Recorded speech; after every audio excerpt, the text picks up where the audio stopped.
நம்ம இன்னைக்கு simple and டேஸ்டியான மட்டன் சுக்கா வறுவல் எப்படி பண்ணுறதுன்னு பார்க்க போகிறோம். இது பிகினர்ஸ் கூட பண்ணலாம், அவ்வளோ ஈஸியாக இருக்கும். அதே சமயத்தில் டேஸ்ட் வந்து அப்படியே நம்ம ரெஸ்டாரண்ட்டில் சாப்பிட்றது போல இருக்கும். ஹாய் ஃப்ரெண்ட்ஸ், வணக்கம். என் பேர் Abi. Welcome to Indian recipes Tamil. வீடியோக்குள்ளே போகிறதுக்கு முன்னாடி நம்ம சேனல் இந்தியன் ரெசிபீஸ் தமிழை சப்ஸ்கிரைப் பண்ணிக்கோங்க. கூடவே இருக்க பெல் சிம்லையும் கிளிக் பண்ணிக்கோங்க.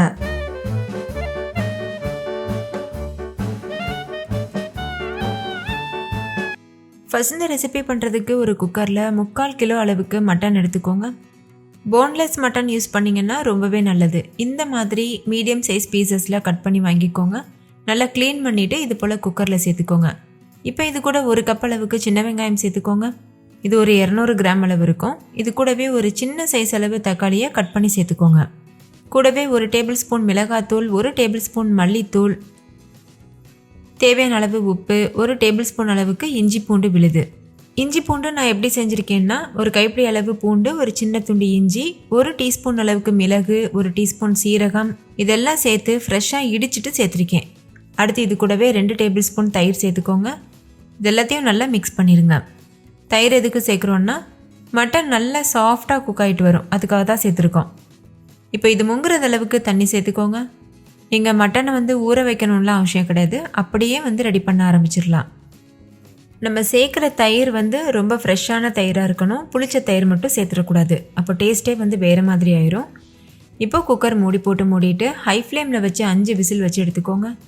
5 விசிலுக்கு அப்புறமாவும் மட்டன் வேகலைன்னா மறுபடிக்கும் ஒரு 2-3 விசில் வச்சுக்கோங்க. அதாவது மட்டன் முழுமையாக வேகிறது வரைக்கும் வேக வச்சு எடுத்துக்கோங்க. மட்டன் முழுமையாக வெந்ததுக்கப்புறமா ஒரு அடிகனமான பாத்திரம் சூடுபடுத்திக்கோங்க. நான் வந்து இரும்பு கடாய் சூடுபடுத்தியிருக்கேன். அடுத்து இதில் 3 ஸ்பூன் அளவுக்கு எண்ணெய் சேர்த்துக்கோங்க. எண்ணெய் சூடானதுக்கப்புறமா ஒரு பெரிய சைஸ் வெங்காயத்தை நீள்வாக்கில் கட் பண்ணிவிட்டு சேர்த்துக்கோங்க. கூடவே ஒரு கொத்து கருவேப்பிலையும் சேர்த்துட்டு ஒரு கைப்பிடி அளவு முந்திரி பருப்பு சேர்த்துக்கோங்க. நான் வந்து இன்றைக்கி கடலெண்ணெயில் தான் இந்த மட்டன் சுக்கா பண்ண போகிறேன். பொதுவாக மட்டன் சுக்கா வந்து கடலெண்ணெயில் பண்ணும்போது ரொம்ப டேஸ்டியாக இருக்கும். ஒருவேளை நீங்கள் கடலெண்ணெய் யூஸ் பண்ண விருப்பப்படலைன்னா எந்த எண்ணெய் வேணாலும் யூஸ் பண்ணிக்கலாம். சேர்த்துட்டு இது நல்லா வதக்கிடுங்க.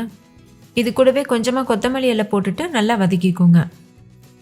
கொஞ்சம் உப்பு சேர்த்து வதக்குனீங்கன்னா வெங்காயம் சீக்கிரமாகவே வதங்கிடும். இந்த வெங்காயம் நல்ல கலர் சேஞ்ச் ஆகிட்டு வரணும், அது வரைக்கும் நம்ம வதக்கிக்கணும். நான் வந்து வெங்காயம் வதங்குறதுக்காக இப்போ கொஞ்சமாக உப்பு சேர்த்துருக்கேன். இப்போ பாருங்கள், வெங்காயம் நல்லா வதங்கிருச்சு. இப்போ நம்ம வேக வச்சுருக்க மட்டனை இது கூட சேர்த்துடணும். அந்த தண்ணியோடையே சேர்த்துக்கோங்க, அந்த தண்ணியை வேஸ்ட் பண்ணிடக்கூடாது. சேர்த்துட்டு ஹை ஃப்ளேமில் வச்சு இந்த மாதிரி கலந்துகிட்டே இருக்கணும். இந்த எக்ஸ்ட்ரா இருக்க தண்ணியெல்லாம் நல்லா ட்ரை ஆகிட்டு சுக்கா பதத்துக்கு வர வரைக்கும் நம்ம இது போல் கலந்துகிட்டே இருக்கணும். ஹை ஃப்ளேமில் வச்சுக்கோங்க, இடையிடையில் மீடியம் ஃப்ளேமில் வச்சுக்கோங்க. ஆனால் கைவிடாமல் கலந்துகிட்டே இருக்கணும், இல்லைன்னா அடிப்பிடிக்க ஆரம்பிச்சிடும். அப்போ அந்த டேஸ்ட் வந்து அந்தளவுக்கு நல்லா இருக்காது. ஓகே, இப்போ கடைசியாக இதில் கொஞ்சமாக கருவேப்பிலை தூவிட்டு நல்லா மிக்ஸ் பண்ணிவிட்டு நம்ம சர்வ் பண்ணிடலாம். நீங்களே பார்த்தீங்கல்ல, இந்த மட்டன் சுக்கா வறுவல் வந்து எவ்வளோ சிம்பிளாக இருந்தது. ஆனால் டேஸ்ட் வந்து ரொம்பவே சூப்பராக இருக்கும். ஸோ மிஸ் பண்ணிடாமல் ட்ரை பண்ணி பாருங்கள். ஒரு டைம் ரெடி பண்ணிட்டீங்கன்னா அப்புறம் அடிக்கடி செய்ய ஆரம்பிச்சிடுவீங்க. ஏன்னா வீட்டில் இருக்கவங்க அவ்வளோ விரும்பி சாப்பிடுவாங்க, கேட்டு வாங்கி சாப்பிடுவாங்க. ஓகே ஃப்ரெண்ட்ஸ், இந்த வீடியோ உங்கள் எல்லாருக்கும் ரொம்ப பிடிச்சிருக்குன்னு நம்புகிறேன். பிடிச்சிருந்தா லைக் பண்ணுங்கள், உங்கள் ஃப்ரெண்ட்ஸ் கூடவும் ஷேர் பண்ணுங்கள். நீங்களும் உங்கள் வீட்டில் செஞ்சு பார்த்துட்டு டேஸ்ட் எப்படி இருந்ததுன்னு கமெண்ட்டில் சொல்லுங்கள். தேங்க்யூ, பாய்.